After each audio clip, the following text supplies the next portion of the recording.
কবিতা অভিমানে সর্দি গাথা।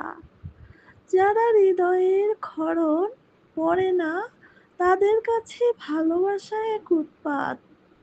তারা কেবল নীরবতার গহ্বরে নিজেদের অহংকার রেখে চলে যায় আত্মপ্রবঞ্চনার উৎসবে।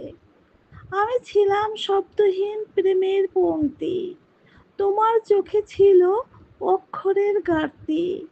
তাই বুঝোনি, অভিমান মানে ভাঙ্গা দেয়ালের ফাঁকে ভালোবাসার চিৎকার জমে থাকা।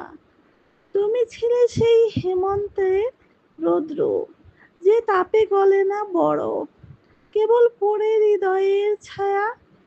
আজ বুঝেছি, যে ভালোবাসায় বোঝাপড়া নেই, সেখানে সম্পর্ক মানে একপাক্ষিক শূন্যতার পূজাচক্র।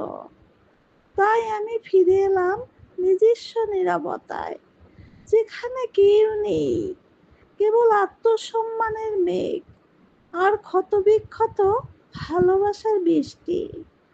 মনের সিরিজ, মনের ছোঁয়া, সৈয়দা মনি।